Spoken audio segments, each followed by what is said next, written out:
Encore d'apporter la parole de Dieu. Alléluia. Parce que nous croyons que la parole de Dieu est la vie. Nous croyons que la parole de Dieu est la source de toutes choses. C'est que nous bénissons Dieu pour sa parole. Nous voulons, avant de partager la parole, prier pour l'homme de Dieu, le pasteur Jean Titea qui n'est pas là, qui est au Portugal il est allé pour un mariage. Et voilà, ce dimanche, je crois, il doit apporter la parole dans les cultes. Nous voulons prier pour l'homme de Dieu. Alléluia. Nous sommes partenaires avec lui dans le ministère. Et lorsqu'il voyage, nous voyageons avec lui par la prière. Alléluia. Vous savez, lorsque vous priez pour quelqu'un, vous partez avec lui. Et la prière des saints a une grande efficacité. Élèvons-nous pour prier pour le pasteur. Alléluia. Seigneur, nous voulons remettre ton serviteur entre tes mains. Nous prions ce matin pour le pasteur Jean Titea, Seigneur, là où il est au Portugal. Nous voulons prier, Seigneur, afin que ta main puissante l'accompagne et que la puissance de l'Esprit de Dieu se manifeste à travers la parole qu'il va apporter et le ministère du Saint-Esprit. Seigneur, merci de confirmer ta parole par des signes et des prodiges qui l'accompagnent. Parce que tu ne changes pas. Tu es celui qui n'a ni ombre de variation. Dieu de gloire, nous te bénissons.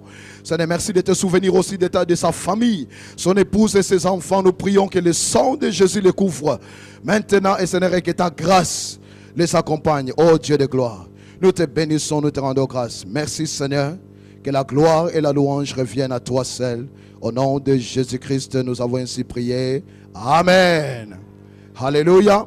Ce matin, j'aimerais continuer un message que j'ai commencé, de la religion à la royauté. Partie 3.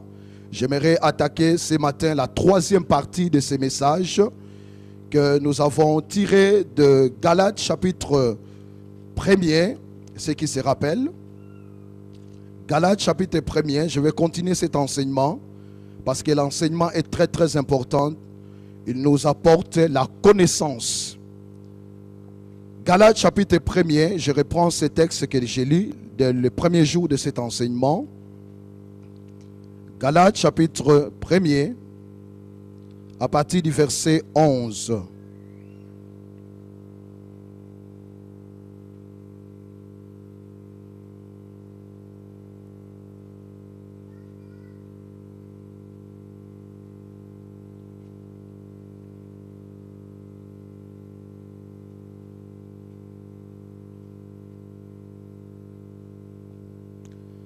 Galates chapitre 1er à partir du verset 11, nous avons lu. Apôtre Paul qui parle et dit: je vous déclare, frères, que l'évangile qui a été annoncé par moi n'est pas de l'homme, car je ne l'ai ni reçu ni appris d'un homme, mais par une révélation de Jésus-Christ. Vous avez su en effet quelle était autrefois ma conduite dans le judaïsme, comment j'ai persécuté à outrance et ravagé l'église de Dieu, et comment j'étais plus avancé dans le judaïsme que beaucoup de ceux de mon âge et de ma nation, étant animé d'un zèle excessif pour les traditions de mes pères. Mais lorsqu'il a plu à celui qui m'avait mis à part dès le sein de sa mère, des seins de ma mère, et qui m'a appelé par sa grâce, de révéler en moi son Fils afin que je l'annonce parmi les païens, aussitôt je ne consultais ni la chair ni le sang. Alléluia.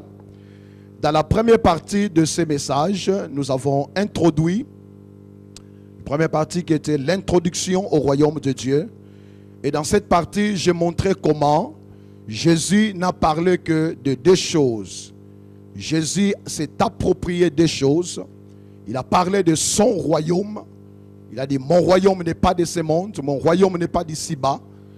Et le deuxième concept dont il s'est approprié, c'est le concept de l'église. Dans Matthieu chapitre 16, il parle, il dit, je bâtirai mon église.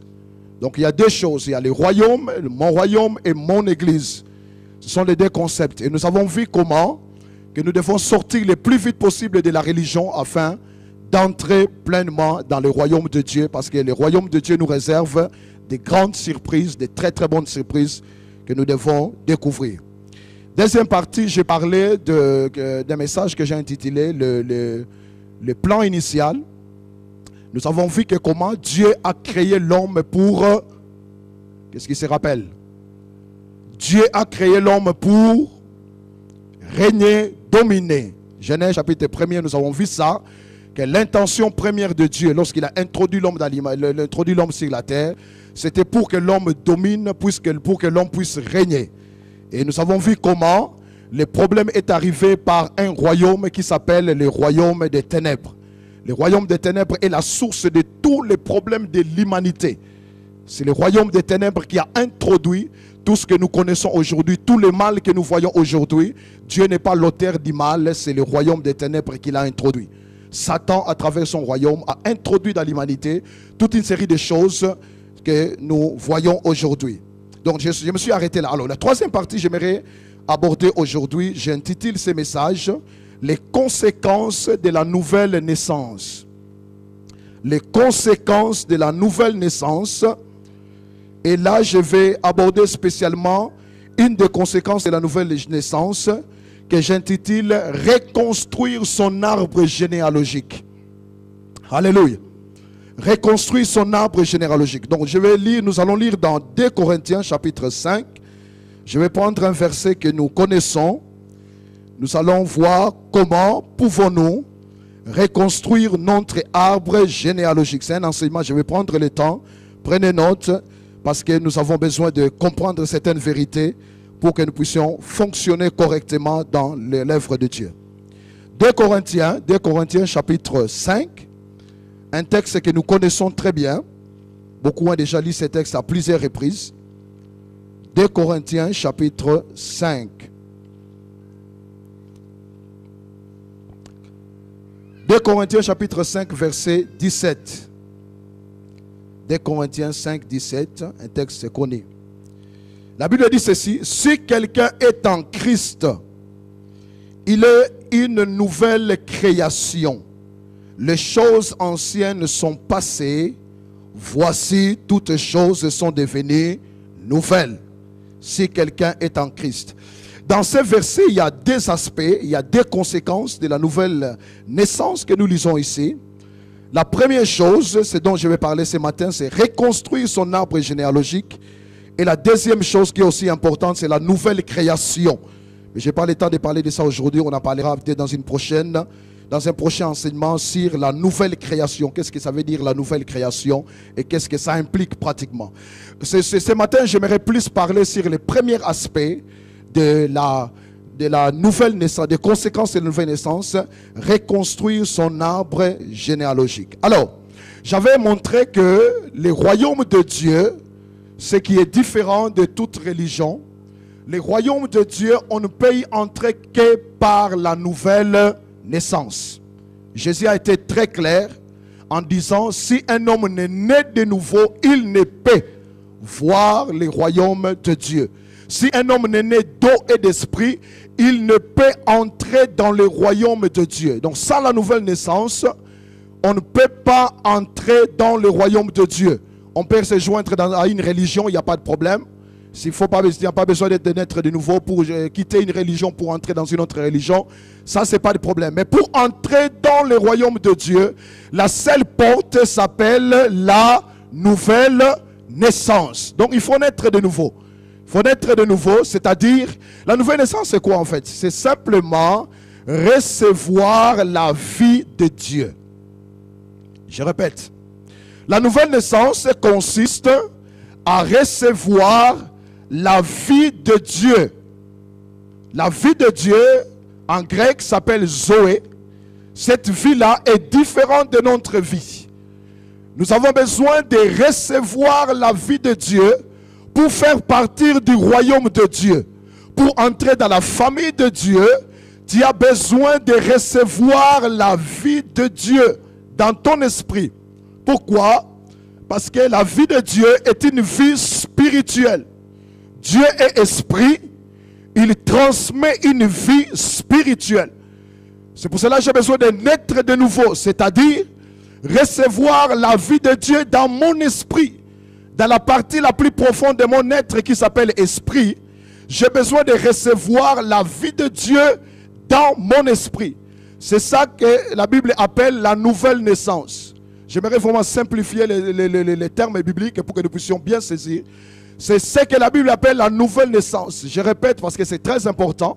La nouvelle naissance, c'est une expérience par laquelle nous recevons la vie de Dieu. Une personne qui naît de nouveau a reçu la vie de Dieu. Zoé en grec. Ce n'est pas la vie humaine, c'est une vie qui est supérieure à notre type de vie. Cette vie-là s'appelle la vie de Dieu. Nous prenons le temps d'approfondir, rentrer là-dedans. Et lorsque tu reçois la vie de Dieu, c'est ce que la Bible appelle la nouvelle naissance. Et cette nouvelle naissance se fait comment? Cela se fait par une rencontre personnelle avec la seule personne qui donne la vie de Dieu, c'est-à-dire Jésus-Christ. C'est pour ça que la Bible dit dans Jean chapitre 3 verset 16, Dieu a tant aimé le monde qu'il a donné son Fils afin que quiconque croit en lui ne périsse point, qu'il ait la vie. Jésus est la seule personne qui peut te donner cette vie-là. Donc la rencontre entre toi et Jésus, cette rencontre-là, cela t'amène à expérimenter la nouvelle naissance, c'est-à-dire recevoir la vie de Dieu. Il faut rencontrer Jésus. C'est pour cela que Paul dit que lorsqu'il a plu à celui qui m'a mis à part dès le ventre de ma mère de révéler à moi son Fils, je ne consultais plus la chair et le sang. Donc la rencontre entre Paul et le Fils de Dieu, c'est-à-dire Jésus, cette rencontre-là a introduit Paul dans un autre type de vie. Cette rencontre a introduit Paul dans le royaume de Dieu par la vie de Dieu que Jésus lui a transmise. À cause de cette rencontre que la Bible appelle aussi la révélation. Vous voyez, il faut absolument que tu reçoives la révélation de Jésus, que tu fasses une rencontre avec Jésus, qui est l'auteur de la vie de Dieu, la seule personne qui peut transmettre la vie de Dieu. Et lorsque tu rencontres Jésus-Christ, tu reçois de lui, par l'action du Saint-Esprit, la vie de Dieu. Et lorsque la vie de Dieu entre dans ton esprit, tu nais de nouveau. C'est le plus grand miracle qui puisse jamais exister, c'est la nouvelle naissance. Alléluia. Donc si vous avez déjà expérimenté ça, c'est une très bonne chose. Tout ce que je vais dire là vous concerne. Et si vous n'avez pas encore expérimenté ça, ce que je vous dis ne vous concerne pas. Tu as besoin de rencontrer d'abord le Seigneur Jésus. On ne peut pas comprendre les choses du royaume si on n'est pas déjà dedans. Donc il faut absolument faire une rencontre personnelle avec Jésus. Il faut absolument que Jésus se révèle dans ta vie et que par cette rencontre tu reçoives la vie de Dieu. Et que cette vie-là, tu puisses comprendre maintenant comment on peut manifester la vie de Dieu. Alors, donc mon message s'adresse à toute personne qui est née de nouveau, toute personne qui a fait l'expérience de la nouvelle naissance, c'est-à-dire une personne qui a reçu la vie de Dieu en elle. Et cette personne-là fait partie de la famille de Dieu, tu fais partie du royaume de Dieu. Lorsque tu as fait des expériences, maintenant on peut aller plus loin dans les choses de Dieu. Alors, la nouvelle naissance amène des conséquences. Quand tu es né de nouveau, il y a des conséquences. La première, j'aimerais en parler aujourd'hui. C'est pour cela que j'ai intitulé le sous-thème de ce message, c'est reconstruire son arbre généalogique. Dites avec moi, reconstruire son arbre généalogique. L'arbre généalogique est une réalité que nous connaissons tous. Pourquoi? Parce que vous et moi, nous sommes positionnés quelque part dans un arbre généalogique. Toute personne qui naît dans ce monde ne vient pas de nulle part. Vous venez de quelque part. C'est-à-dire, vous avez un père et une mère. J'ai un père et une mère. Toute personne qui est présente ici a un père et une mère. Il y en a qui ne connaissent pas le père, ou parfois le père est mort avant même qu'on puisse grandir. Mais il y a une réalité qui est que chacun de nous a un père et une mère. Parce que tu ne peux pas naître sans un père et une mère. Donc ce qui veut dire en d'autres termes, chacun de nous est positionné dans un arbre généalogique. Dans cet arbre généalogique où tu as été positionné, il y a des gens qui sont au-dessus de toi. Il y a ton père, il y a ta mère, il y a tes oncles. Tu peux remonter ton grand-père, ton arrière-grand-père, ainsi de suite. Et il y a des gens aussi qui sont en dessous de toi. Lorsque tu es parent toi-même, si tu as des enfants, donc tu vois dans ton arbre généalogique, tu as des enfants qui sont en dessous de toi. Il y en a qui sont ici, qui sont des grands-parents, ils sont ensuite des petits-enfants en dessous d'eux. Vous voyez, vous êtes quelque part dans un arbre généalogique. Et cela a des conséquences. C'est pour ça que j'aimerais vous montrer cela ce matin. Un jour, le Seigneur a commencé à m'éclairer par rapport à ce sujet. Lorsque j'étais en train de méditer la parole de Dieu. Et c'est quelque chose que nous avons besoin de comprendre. Regardez. Lorsque vous lisez la vie de Jésus, dans les évangiles, vous allez voir, le Seigneur Jésus, la Bible nous présente Jésus avec deux arbres généalogiques. Luc chapitre 3, nous allons voir. Écrivez les versets pour vérifier à la maison parce qu'il faut que nous soyons comme des chrétiens de Béret. Les chrétiens de Béret, ils écoutaient la parole et ils allaient chez eux, ils vérifiaient pour savoir si ce qu'on leur disait était bien dans les Écritures. J'encourage cette attitude-là. C'est pour cela qu'il faut prendre des textes, il faut lire. Luc chapitre 3, je vais aller tout doucement parce que nous devons comprendre bien ces choses. Luc chapitre 3, nous voyons le premier arbre généalogique du Seigneur Jésus. Luc chapitre 3, prenez vos Bibles avec moi. À partir du verset 23. Luc chapitre 3, verset 23 dit ceci. Jésus avait environ 30 ans lorsqu'il commença son ministère. Étant comme on le croyait fils de Joseph, fils d'Élie, verset 24, fils de Mattha, fils de Lévi, fils de Melchi, fils de Janaï, fils de Joseph. Je saute parce que le texte est long. Et j'arrive jusqu'au verset 38. Où la Bible nous dit, fils d'Enos, fils de Seth, fils d'Adam, fils de Dieu. Alléluia. Donc nous avons ici le premier arbre généalogique où nous partons de Jésus.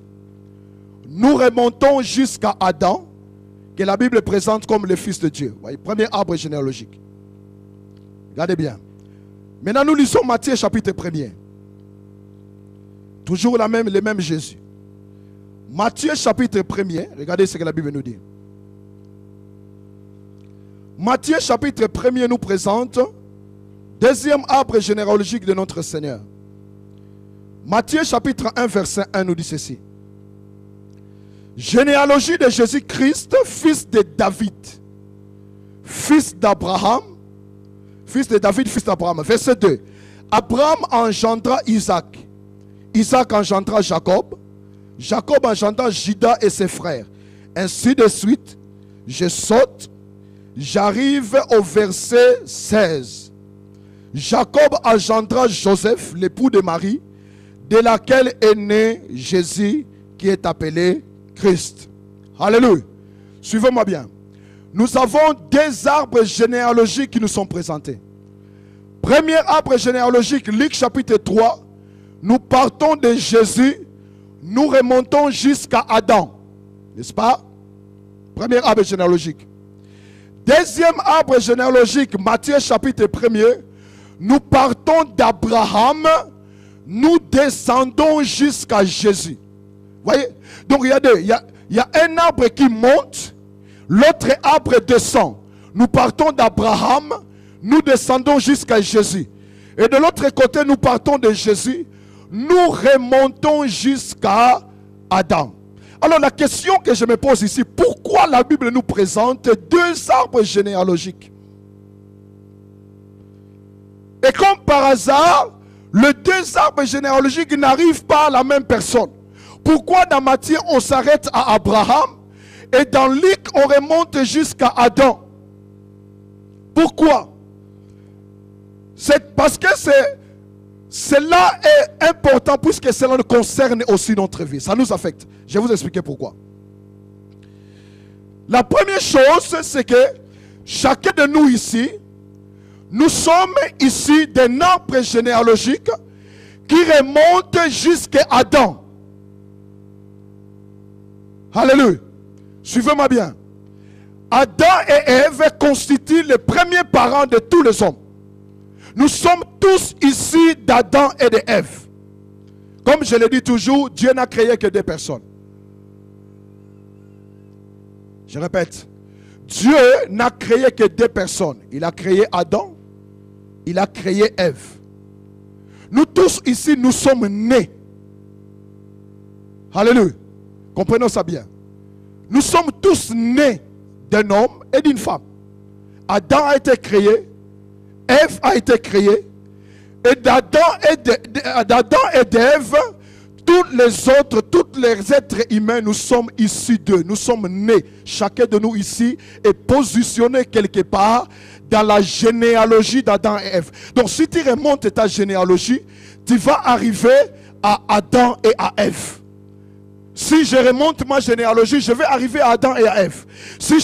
Donc chaque personne ici présente, si vous remontrez votre généalogie, nous allons tous arriver à Adam et à Ève. Pourquoi?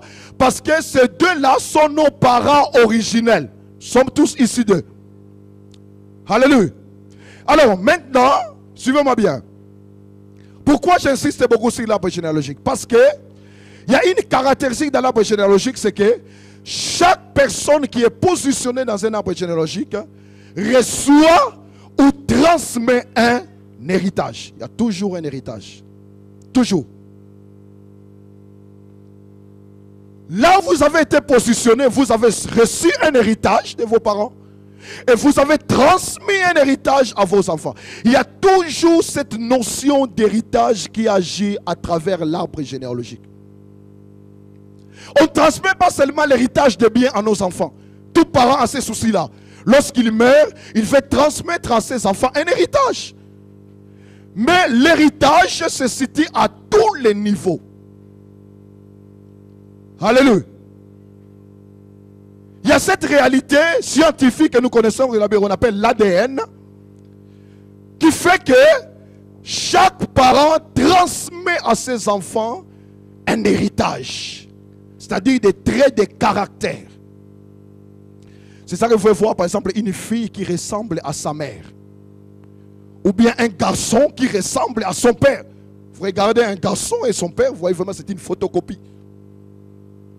Pourquoi? C'est simplement un concept d'héritage. Le fait que je suis né de mon père et de ma mère, ils m'ont transmis dans mon ADN, ils m'ont transmis, j'ai une partie de mon père, j'ai une partie de ma mère. C'est ça qui fait que je peux avoir des traits de caractère de mon père, des traits de caractère de ma mère ou de deux. Il y en a qui ont une partie du père, une partie de la mère. Il y en a qui sont comme ça. Il y en a qui sont des photocopies de la mère. Il y a d'autres qui sont des photocopies du père. Pourquoi? Simplement, c'est un concept d'héritage. C'est ça qui fait que on peut te reconnaître facilement par rapport à tes parents. On peut te regarder et dire que ah, ça c'est la fille d'un tel. N'est-ce pas? Pourquoi? Parce qu'on te regarde, on voit des traits de caractère de ton père ou de ta mère. Et là, on te reconnaît directement. Il y a beaucoup d'enfants qui sont reconnus. Il y a des personnes qui sont reconnues, leurs familles sont reconnues simplement en regardant. On regarde et on dit que non, ça, cette personne-là fait partie de telle famille. Pourquoi? Parce que il y a une transmission d'héritage. Il y a une transmission non seulement d'héritage physique qu'on peut transmettre, mais il y a une transmission d'héritage même génétique. Voilà. Il y a une transmission d'héritage génétique d'un parent vers l'enfant. Et cela se fait à travers toutes les générations qui viennent. Donc ça, c'est une réalité. Troisième réalité, toujours par rapport à l'héritage, c'est qu'il y a une réalité qui est très importante que les gens souvent ne sont pas conscients. C'est la transmission d'héritage spirituel. Ça, c'est l'héritage que les gens connaissent le moins. L'héritage génétique, nous connaissons tous. L'héritage physique, nous connaissons, nous comprenons, c'est les concepts que nous manipulons. Mais il y a une réalité qui est très importante, c'est la transmission d'héritage spirituel. Dites avec moi, héritage spirituel.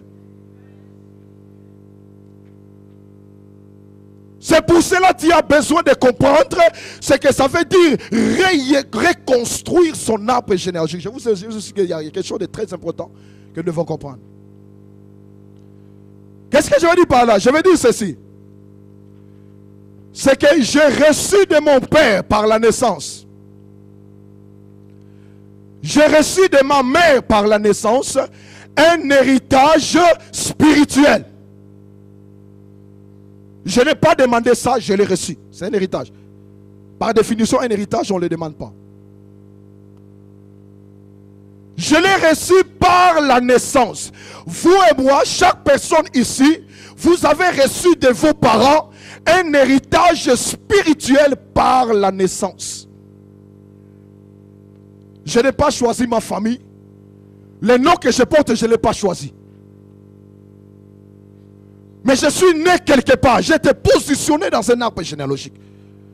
Personne ici ne peut dire que non, moi j'ai choisi ma famille. Non. Ça n'existe pas. Vous êtes né dans une famille. Et le fait que vous êtes né dans cette famille-là, que vous le vouliez ou pas, vous avez hérité des choses de votre père et de votre mère. Alléluia. J'aimerais que nous puissions comprendre ça bien. Il y a un héritage spirituel. Maintenant, l'héritage spirituel que tu as reçu dépend de ce que tes parents t'ont transmis.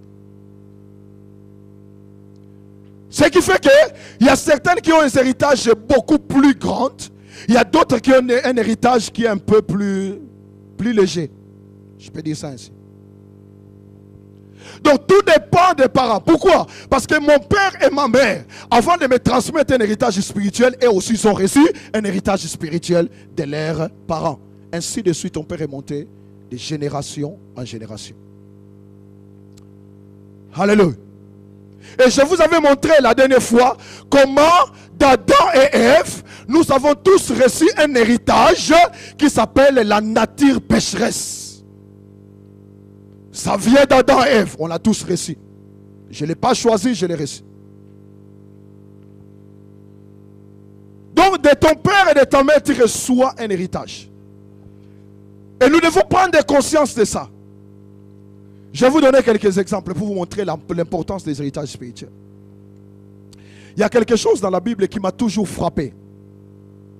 Que je crois qu'il n'est pas un hasard. J'ai déjà parlé de ça une fois. J'en parle souvent. Regardez un peu, je vous donne un exemple.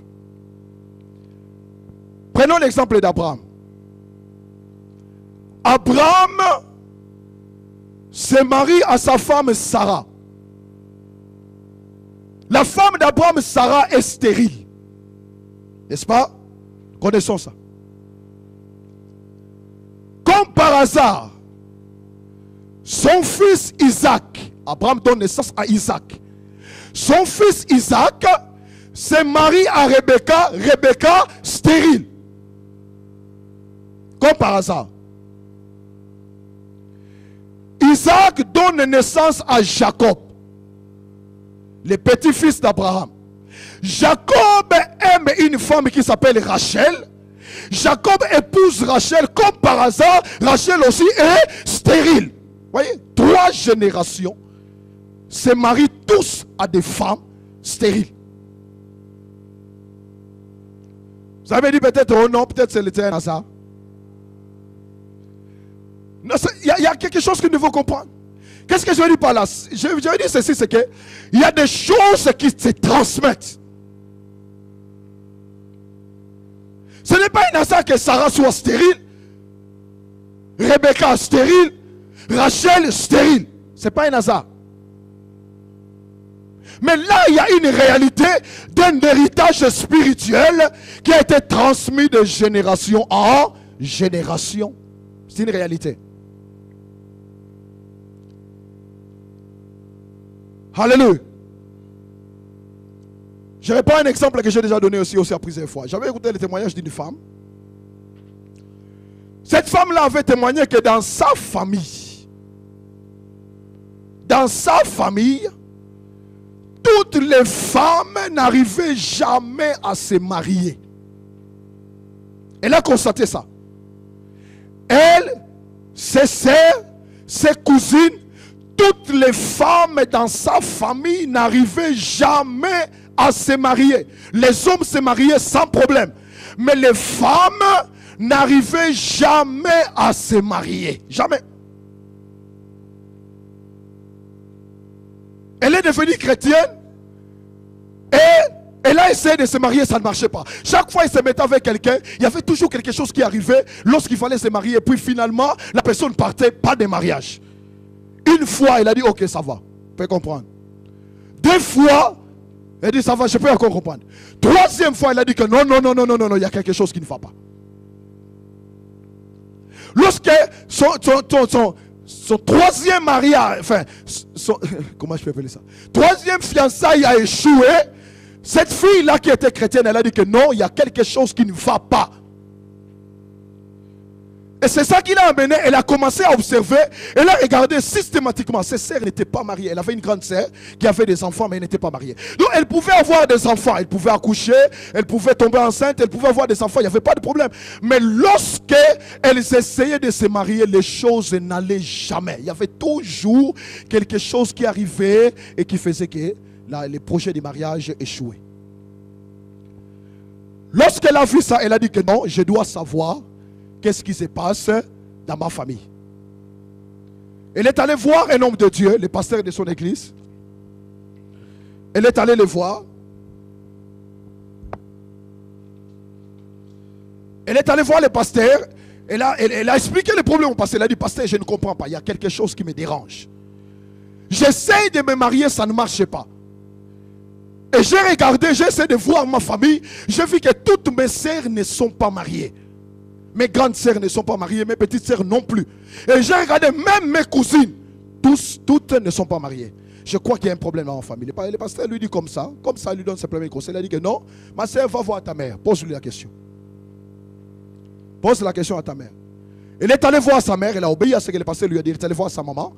Et puis elle a posé la question à sa maman. Elle a dit que maman, en tout cas, j'ai une situation sérieuse dont j'aimerais que nous puissions parler. Elle a posé la question à sa maman. Elle a dit que maman, comment ça se fait que dans cette famille-là, les hommes, dans notre famille, les hommes se marient, mais les femmes n'arrivent jamais à se marier. Qu'est-ce qui se passe? Toi-même, tu n'es pas marié, tu nous haïs comme ça. Et comment ça se fait? Explique-moi un peu comment ça se fait que les femmes, je regarde ta sœur aussi, elle n'est pas mariée. Comment ça se fait que les femmes dans notre famille n'arrivent pas à se marier? Explique-moi, c'est quoi le problème? Et là, lorsqu'elle a posé la question à sa maman, la maman a été touchée. Elle a dit que non, ma fille, je vais t'expliquer. Je sais d'où vient le problème. Je vais t'expliquer. Et la maman a commencé à expliquer à sa fille. Elle a dit que non, tu vois ta grand-mère, ma mère, elle avait des problèmes de conception. Elle était mariée, mais elle avait des sérieux problèmes de conception. Elle est restée plusieurs années dans les mariages avec ton grand-père. Elle n'arrivait pas à avoir des enfants. Alors comme elle n'avait pas des enfants, il y avait des pressions familiales qui voulaient que ces mariages-là soient, qui voulaient la fin du mariage. Je crois qu'il y a certains qui connaissent ces gens de réalité. Nous connaissons ça. Il y a certains pays, quand après 10 ans, 8 ans de mariage, il n'y a pas d'enfants, il y a des pressions familiales qui viennent.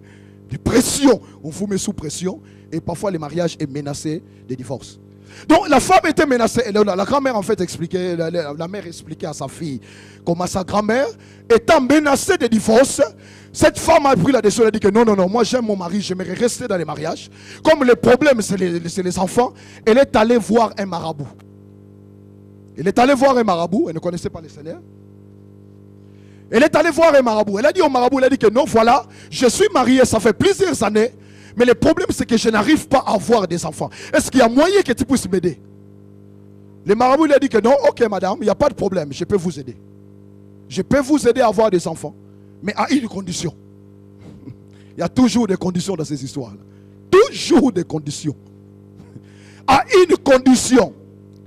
Si tu es d'accord avec la condition, je vais faire certaines choses, tu auras un enfant. La dame dit, ok, c'est quoi la condition? Le marabout lui dit, la condition c'est que des enfants qui naîtront de toi. Toutes les femmes m'appartiendront, seront liées avec moi par mariage. Les hommes c'est à toi, mais toutes les femmes qui naîtront de toi, de ta fille, peu importe, de génération en génération, toutes les femmes là seront liées avec moi par un mariage spirituel. Si tu es d'accord avec ça, ok. Je vais faire des choses et tu vas concevoir. Alors comme elle n'avait pas le choix, la pauvre dame, entre guillemets, elle n'avait pas le choix. Parce que son mariage était menacé. Elle a dit au marabout, ok, ça va, je suis d'accord. Je suis d'accord. Alors le marabout a fait des choses, je ne sais pas quoi. il a fait des choses. Et comme par hasard, lorsque la femme quitte le marabout, un mois plus tard, elle tombe enceinte. Ah, ça c'était un miracle. Enfin, entre guillemets. Elle tombe enceinte. Et lorsqu'elle tombe enceinte, elle donne naissance à une fille. Ah, tout le monde était content. Les maris aussi étaient contents. Il a poussé un ouf de soulagement. Il a dit, enfin, je n'aurai plus la pression de la famille. Comme mes parents voulaient absolument des petits-enfants. Voilà. Elle a donné naissance à une fille, après garçon, ainsi de suite. Alors, qu'est-ce qui s'est passé? C'est que systématiquement, comme le marabout lui avait dit, ses enfants, donc ça commençait d'abord par la maman, ainsi que ses frères et ses sœurs, toutes les femmes dans sa famille n'arrivaient pas à avoir des enfants. Et pardon, n'arrivaient pas à se marier. Sa mère a essayé de se marier, mais ça ne marchait pas. Oui, parfois, donc il tombe sur une personne, les choses se font très bien, et ça va bien, jusqu'au jour du mariage, comme par hasard, l'homme fuit. Comprends pas? Pour un petit problème de rien de tout, l'homme dit que non, je ne veux plus, Il fuit. Sa mère n'arrivait pas à se marier. Alors comme elle n'arrivait pas à se marier, qu'est-ce qu'elle a fait? Elle a dit, ok, ça va, je vais prendre un homme comme ça. Elle a pris un homme.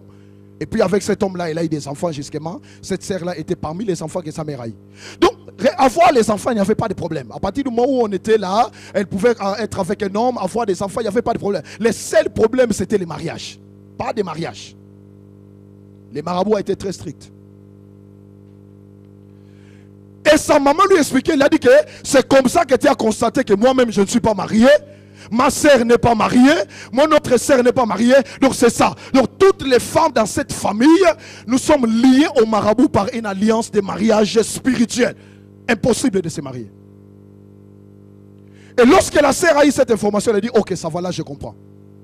Donc il y a un héritage que j'ai hérité, je n'ai pas demandé ça. Je n'ai pas cherché ça, mais j'ai hérité de mes parents un héritage spirituel qui fait que je ne puisse jamais être capable de se marier. Quand il a compris ça, il est allé voir son pasteur. Elle est allée voir son pasteur et puis elle a expliqué au pasteur, il dit, pasteur, voilà, j'ai parlé avec ma mère m'a expliqué c'est quoi l'origine. Et puis elle a commencé à expliquer à son pasteur, voilà ce que ma mère m'a dit. Et lui a montré que non, l'origine en fait c'était la grand-mère qui avait fait une alliance avec un marabout. Et de cette alliance-là, toutes les femmes dans sa famille étaient liées avec les marabouts par un lien de mariage.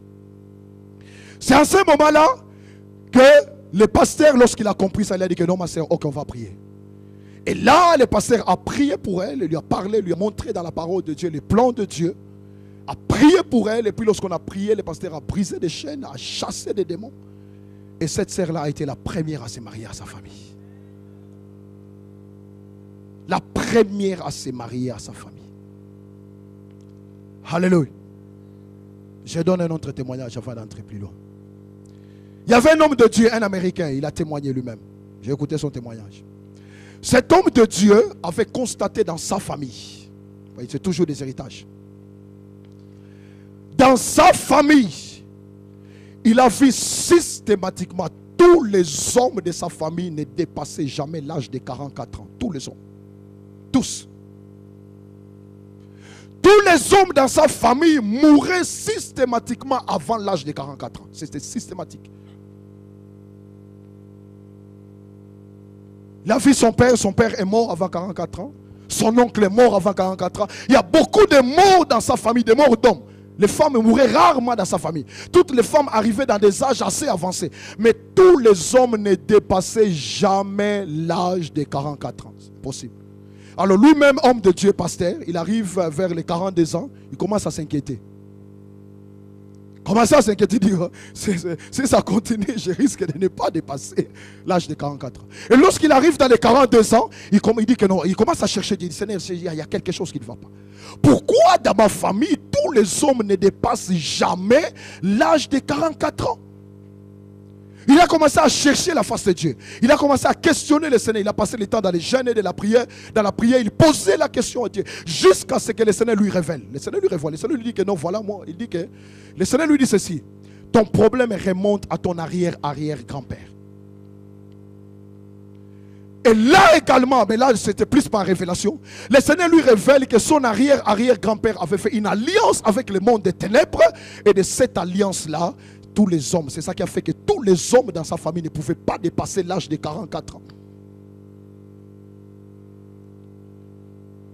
Et lorsqu'il a compris ça par la prière, le Seigneur lui a révélé ça. Il a dit que non, moi je suis un enfant de Dieu, je refuse d'être sous cette malédiction. Qu'est-ce que je dois faire, Seigneur? Et le Seigneur lui a dit que non, tu dois être libéré de cette malédiction. Parce que si tu n'es pas libéré, toi aussi tu peux mourir avant l'âge de 40 ans, même si tu es chrétien. Bien, mais j'aimerais que vous compreniez ces choses, même si on est chrétien. Une malédiction, tant qu'elle n'est pas interrompue, elle va continuer à produire ses effets. Faisons très attention. Très, très attention. Et là, lorsqu'il a compris ça par la prière, il pose la question au Seigneur, qu'est-ce que je dois faire? Le Seigneur lui dit que tu dois être libéré de cette malédiction. Et là, le Seigneur l'a conduit dans la prière. Et il a été conduit dans la prière, il a prié lui-même. Il a fait ce qu'on appelle l'autodélivrance. Le Seigneur l'a amené à briser, à rompre le cordon ombilical spirituel qui est lié à son Père. Et lorsqu'il a rompu le cordon ombilical spirituel, il a fait cette prière, il a été libéré. Il a été le premier homme dans sa famille qui a dépassé l'âge de 44 ans. Le premier. Le premier homme dans sa famille qui a dépassé l'âge de 44 ans. Tout cela, bien aimé, pourquoi j'ai donné ces exemples? C'est pour nous amener à comprendre qu'il y a des héritages spirituels qui se transmettent. Peut-être pendant que je parlais, vous avez déjà examiné votre famille, vous avez trouvé des choses qui sont anormales. Alléluia. Parfois, c'est question de d'ouvrir les yeux et de regarder. Ça ne demande pas toujours de prier. Non. Parfois, simplement, tu essayes d'analyser. Essaye un peu d'analyser. Tu vas remarquer qu'il y a des choses dans ta famille où systématiquement, tout le monde vit ça. Il y a des familles qui ont un héritage de pauvreté. Dans cette famille-là, tout le monde est toujours pauvre. Des gens font des études, ils n'arrivent pas à trouver du travail. Pourquoi? Parce qu'il y a sur la famille une malédiction de pauvreté qui se transmet de génération en génération. Je crois que vous connaissez des exemples. Si je pose la question, certains ont des exemples aussi. Pourquoi? Parce que je vous assure, l'héritage spirituel est une réalité. C'est une réalité. Que nous le voulions ou pas, il y a une réalité qui s'appelle un héritage spirituel qui se transmet de génération en génération. Ça se trouve là.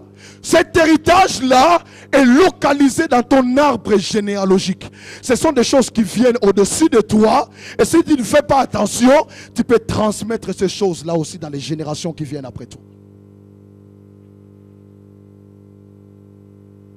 Alléluia. J'avais connu un moment un blanc, un belge blanc. C'est une femme. Cette femme-là, dans sa famille, il y avait un héritage spirituel et de suicide. Tout le monde s'est suicidé dans cette famille-là. C'était bizarre. La mort dans cette famille-là, la plupart des cas venaient toujours par les suicides. Tout le monde s'est suicidé. Lorsque je l'ai rencontré, elle me disait, je t'assure, c'est bizarre, je ne comprends pas. Dans ma famille, tout le monde se suicide. Elle-même, quand je l'ai rencontrée, avait fait 3 tentatives de suicide, ça ne marchait pas. 3 tentatives de suicide. Elle dit, dans ma famille, tout le monde se suicide. Tout le monde. Ma tante s'est suicidée, telle tante s'est suicidée, tel oncle s'est suicidé, ainsi de suite. Elle dit, tout le monde, la mort dans ma famille vient souvent par les suicides. Alléluia. Je lui dis que c'est un héritage spirituel. C'est une malédiction qui est dans sa famille. Si tu remontes loin, tu verras, il y a une origine. Ce matin, j'aimerais que tu puisses réaliser qu'il y a une réalité qui s'appelle l'héritage spirituel. Cet héritage-là se trouve dans ton arbre généalogique. Ce n'est pas des choses que tu as demandées, ce n'est pas des choses que tu as cherchées, mais c'est des choses que tu es en train de subir. Bien aimé, j'ai une bonne nouvelle, que nous ne sommes pas obligés de continuer à subir ces héritages. Non! Non, non, non! C'est pour cela que tu as besoin de reconstruire ton arbre généalogique. Dites avec moi, reconstruire. J'ai besoin de reconstruire mon arbre généalogique. Tu as besoin de faire un travail de reconstruction. Vous savez, on ne peut pas reconstruire si on ne détruit pas. Il y a quelque chose que tu dois détruire afin qu'une autre chose soit construite à la place. Alléluia. Pourquoi je sais cela ainsi? C'est là où, voyez, oh, Dieu est bon. Oh, j'aime Dieu, je vous assure. Le Seigneur est très très bon. Le Seigneur est très bon. Pourquoi? Parce que Jésus ne se présente pas seulement avec l'arbre généalogique qui remonte à Adam, mais Jésus se présente aussi avec l'arbre généalogique qui vient d'Abraham. Oh, j'aime ça. Pourquoi? Parce que il y a un autre arbre généalogique qui monte jusqu'à Abraham. Pourquoi Abraham? Parce que Dieu a dit ceci à Abraham. Vous connaissez ça, Genèse chapitre 12. Dieu a dit à Abraham, toutes les familles de la terre seront bénies en toi. Abraham a reçu une promesse qui concerne toutes les familles de la terre. Ça veut dire toi famille et la mienne. Dieu a été clair. Lorsqu'il parlait à Abraham, il a été clair. Il a dit toutes les familles. Toutes les familles. Il n'a pas dit quelques familles, non. Il a dit toutes les familles de la terre seront bénies en toi. Ça veut dire qu'il y a un héritage de bénédiction. La malédiction peut être changée en bénédiction si tu apprends comment reconstruire ton arbre généalogique. Dieu fait la promesse à Abraham. Genèse chapitre 12, verset 1 à 3. Lisez ça. Dieu fait la promesse à Abraham. Et cette promesse que Dieu a fait à Abraham dans Genèse chapitre 12, verset 1 jusqu'à 3, cette promesse s'accomplit en Jésus-Christ. Alléluia. J'aime ça.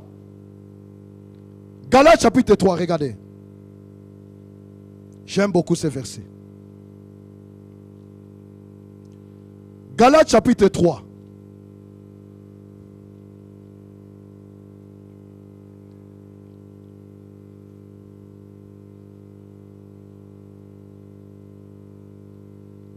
Galates chapitre 3 verset 16. Regardez. Galates 3 16. La Bible dit ceci. Or les promesses ont été faites à Abraham et à sa postérité. Il n'est pas dit et aux postérités comme s'il s'agissait de plusieurs, mais comme il s'agit d'une seule, à sa postérité, c'est-à-dire à Christ. Gloire à Dieu. Donc Dieu fait la promesse à Abraham. Dieu dit à Abraham, toutes les familles de la terre seront bénies en toi. Cette promesse que Dieu fait à Abraham, cette promesse-là s'accomplit en Jésus-Christ, qui est la descendance d'Abraham. La postérité d'Abraham, c'est Jésus. Jésus est l'accomplissement de la promesse. Mais je bénis le Seigneur parce que ça ne s'arrête pas là. Regardez, toujours dans Galates chapitre 3, verset 29. Oh, j'aime ce verset, c'est très fort. Galates chapitre 3, toujours verset 29. Regardez.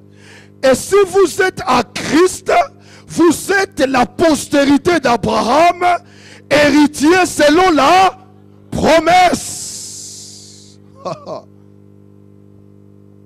Ça veut dire pour bénéficier de la promesse, il faut être en Christ.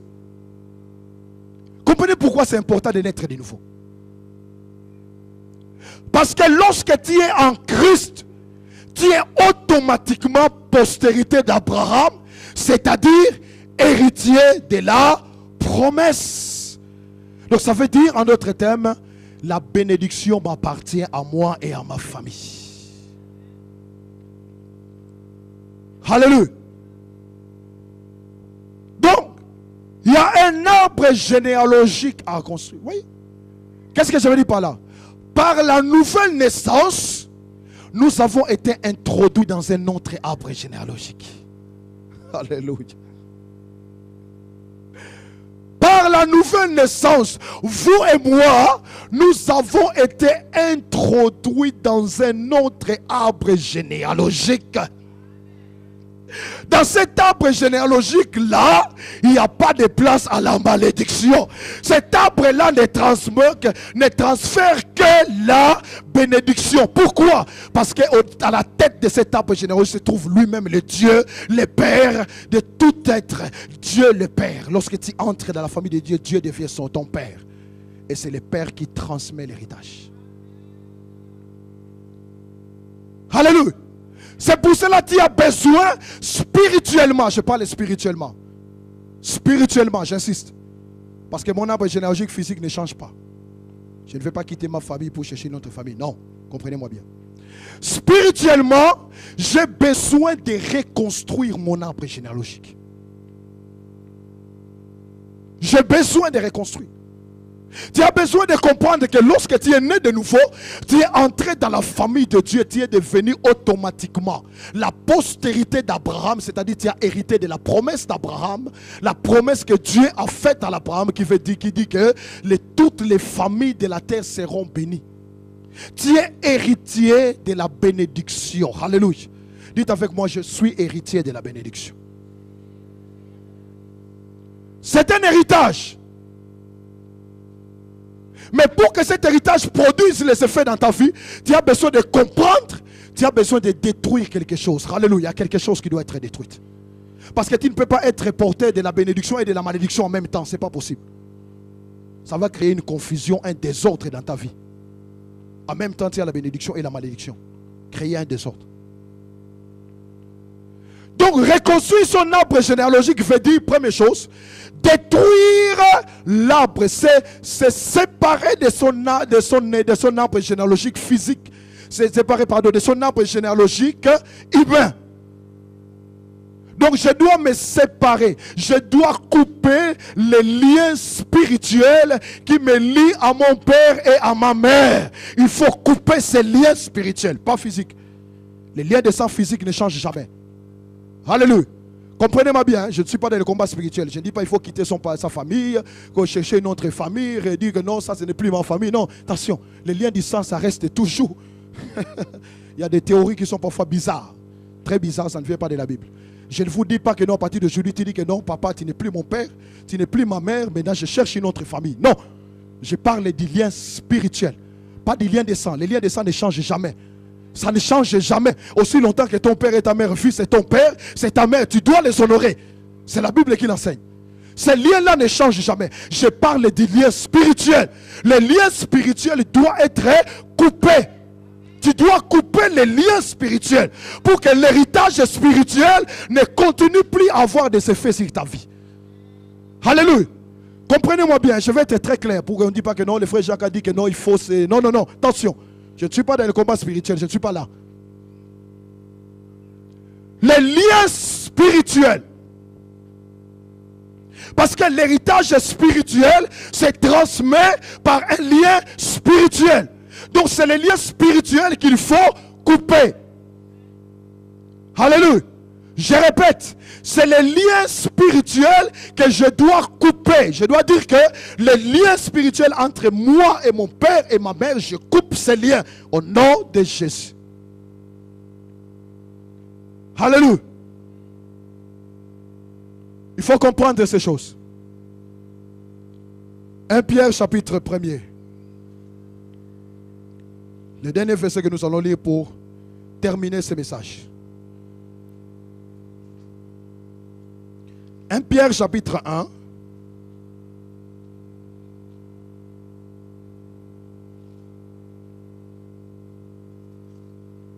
Soulignez ces versets.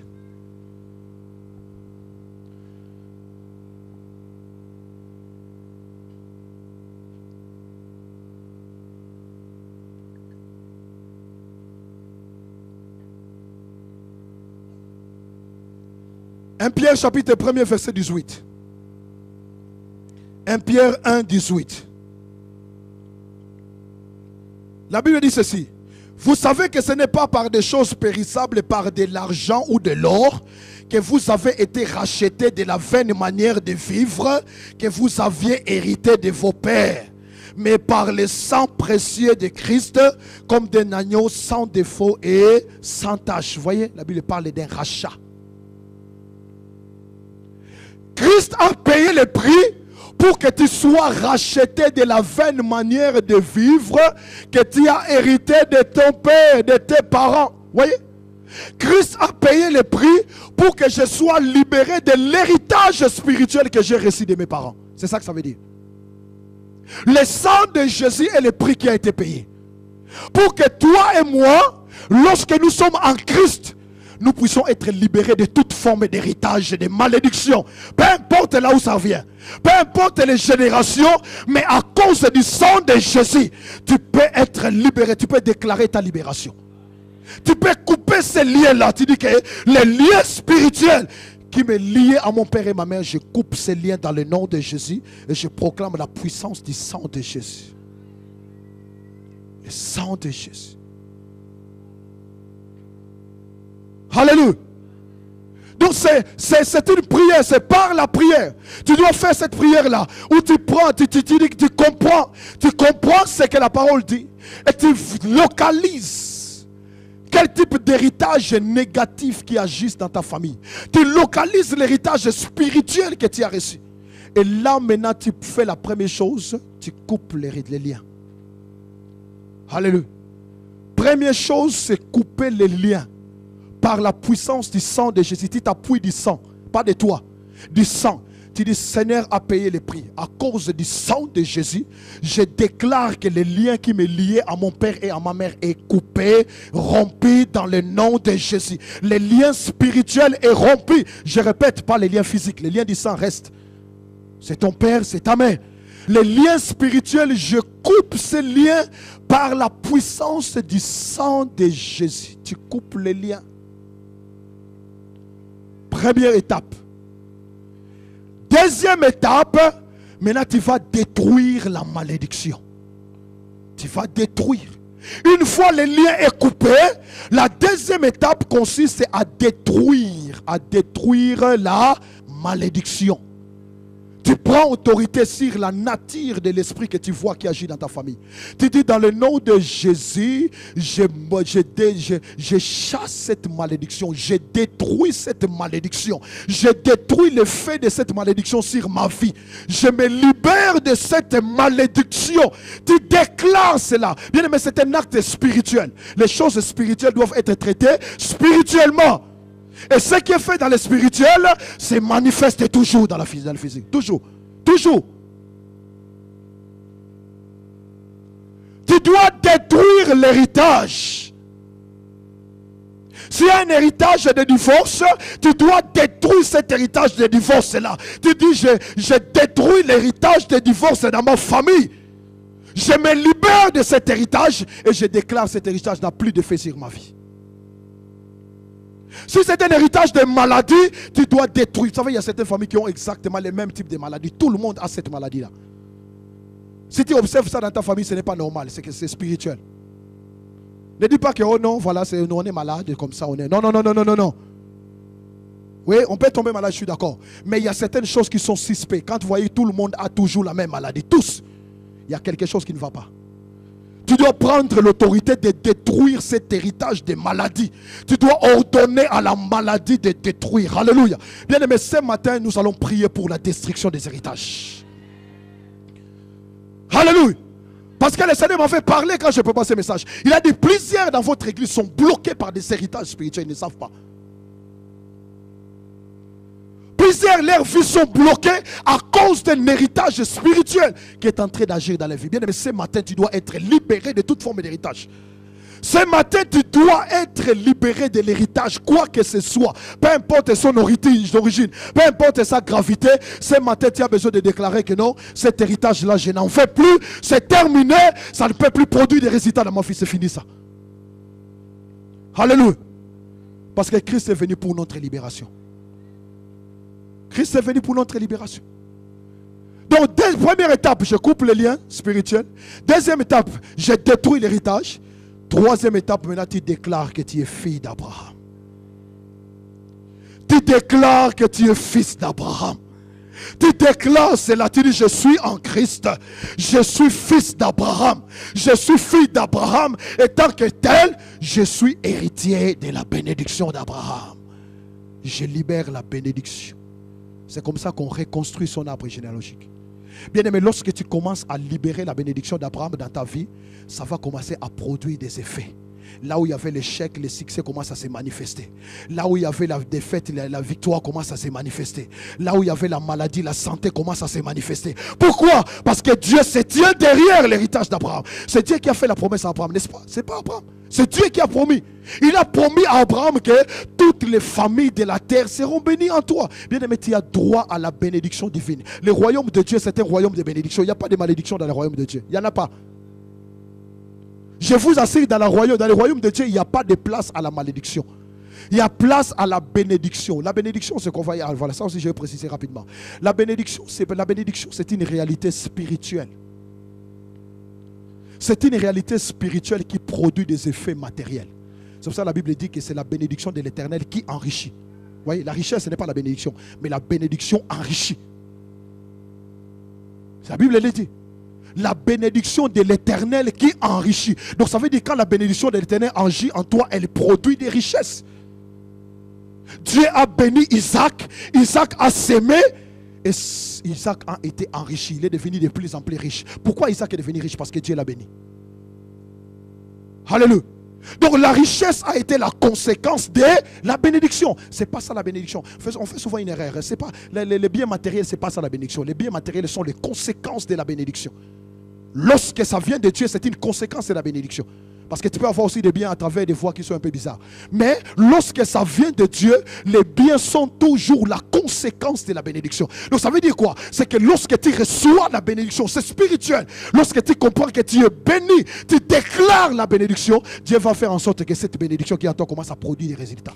Des résultats. Tu fais quelque chose, tu réussis. Tu fais quelque chose, tu réussis. Partout où tu vas, tu touches quelque chose, ça marche. Ça, c'est les résultats, la conséquence de la bénédiction. Ce n'est pas ça la bénédiction. La bénédiction est spirituelle. Donc lorsque nous sommes bénis à Abraham, ça veut dire nous avons reçu quelque chose de spirituel. Il y a des capacités spirituelles que tu as reçues qui doivent manifester des résultats dans ta vie de tous les jours. Alléluia. Bien aimé, ça c'est le plan de Dieu pour ceux qui appartiennent à sa famille. C'est le plan de Dieu pour ceux qui sont dans le royaume. Lorsque tu entres dans le royaume par la nouvelle naissance, tu dois comprendre que ta vie ne peut pas rester la même. Ta foi doit produire des résultats palpables et visibles. Ce que la Bible appelle la bénédiction doit produire. La bénédiction doit se dégager de toi. La bénédiction doit produire des résultats. La bénédiction doit produire des résultats. C'est pour cela que j'aimerais que ce matin, nous allons prier avant de clôturer. Ce matin que tu sois fâché. Tu dois être fâché. Tu dis que non, à partir d'aujourd'hui, telle chose qui agit dans ma famille, maintenant c'est terminé. J'ai compris. C'est terminé parce que la connaissance libère. La Bible dit vous connaîtrez la vérité vous rendra libre. La connaissance libère toujours. L'ignorance tue, la connaissance libère. Tu as besoin de dire que non, cette chose-là, dans ma famille, à partir d'aujourd'hui, je mets fin à votre emprise. C'est terminé ça parce que je suis appelé, je suis destiné à vivre la bénédiction. Je suis destiné à manifester autre chose dans ma vie. Alléluia. Parce que je crois que c'est le plan de Dieu. Le temps est venu pour que nous puissions vivre le royaume de Dieu dans toute sa plénitude. Alléluia. Que le Seigneur soit béni. Que le Seigneur bénisse sa parole. Alléluia. Gloire à Dieu. Alléluia. Tu as besoin de reconstruire ton arbre généalogique. On va prier ce matin. Si tu dis que non, maintenant j'ai besoin de reconstruire mon arbre généalogique, lève-toi. Lève-toi sur ta place. Nous allons prier ce matin. Ce matin, nous allons détruire les héritages. Si pendant ces messages, le Seigneur t'a déjà montré des choses anormales dans ta famille, ce matin tu vas dire que non, voilà, ces choses-là c'est terminé. C'est fini pour ma vie. J'aimerais que tous ceux qui se sont levés avancent ici. Si on peut dégager un peu, nous allons prier parce que le temps est arrivé où les héritages doivent être trans. Il y a quelque chose que tu dois vivre, quelque chose tu n'as plus besoin de vivre ça. Non, plus besoin de vivre ça. Tu dois dire que non, l'héritage spirituel et des malédictions dans ma famille est terminé. Nous n'avons plus besoin de cet héritage-là. Cet héritage ne peut plus produire dans notre famille. C'est terminé. Tu as besoin de dire ça ce matin. Alléluia, nous allons prier. Nous allons invoquer celui qui libère. Jésus-Christ est son nom. Jésus est son nom. Nous allons invoquer celui qui libère. Alléluia. J'aimerais que pendant que tu es là, tu localises déjà. Tu saches déjà que ça, dans ma famille, c'est anormal. Ça, dans ma vie, ce n'est pas normal. Cette malédiction-là, je n'en veux plus. Cette histoire-là, je n'en veux plus. Nous allons prier pour la libération. Alléluia. Priez pour la libération. Nous allons chanter libre de nos chaînes et nous allons prier libre de nos chaînes. Libre de nos chaînes. Et pendant que tu es en train de chanter